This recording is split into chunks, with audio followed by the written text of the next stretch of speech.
Hi, my name is Frederick Tutz. I'm the Global Toy Industry Advisor for the NPD Group for the toy category. Of all the questions we ask at NPD, one of the most difficult to answer is, what do you think is going to happen in the next 12 months? I've always been reasonably confident about what trends would be developing and who the winners would be over the holiday shopping season. But today, predicting what's going to happen is far more difficult than it was before the pandemic. A lot of our markers have moved, and they keep on moving. The global toy market has increased a lot over the past 2 years, with close to 80% of the growth coming from the US. This came as a pleasant surprise after the disruption caused by the Toys R Us closure. However, the pandemic was tough on the toy industries in regions like LATAM and Europe, particularly during the first year because of brick-and-mortar store closures, because of people staying at home, and fear of uncertainty, just to name a few reasons. Thankfully, in 2021, most markets started to see a return to normalcy, with 11 out of the 13 global markets tracked by NPD managing to see sales reach or exceed pre-pandemic levels. As we moved into 2022, the industry's biggest concern was with how consumers would continue to deal with COVID-19. Would people buy toys in the quantity and value that they used to before the pandemic, or would they continue to buy at the same pace as they had during the pandemic? Fast forward to today, and the economy and its impact on pricing has taken precedence.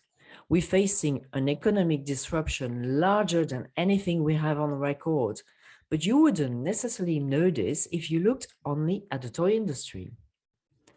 Global toy sales are up 1% for the first 4 months of this year. Value sales across all countries tracked by NPD are above 2019 sales. So we're selling more in terms of value than pre-COVID-19.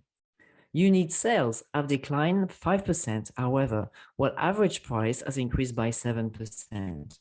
In other words, we're still witnessing an elevated level of toy sales driven by an increase in the average price. I'll break down what I'm seeing in the UK as an example. In March, the average price paid for toys increased by 5.1%. But the base price across all toys that were already selling the year before, so on a like-for-like basis, that base price was up by a record 11.8%, which happens to be the highest increase among the largest countries in Europe. This is unheard of. That, combined with the rising cost of energy, electricity bills in the UK have increased 50% since last year, and petrol has increased by 30%, the war in Ukraine, and some remaining uncertainties around COVID-19 and disruption in the supply chain, all that would lead you to expect new cautious consumer behavior.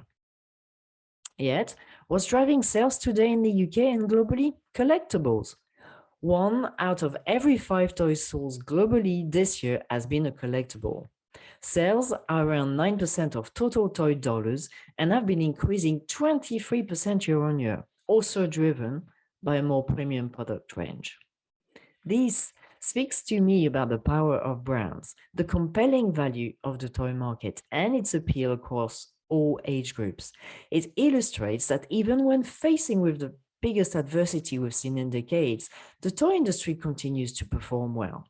And that's great, period. May it last. Please reach out to me if you have any questions or comments. And until next time, take care and keep playing.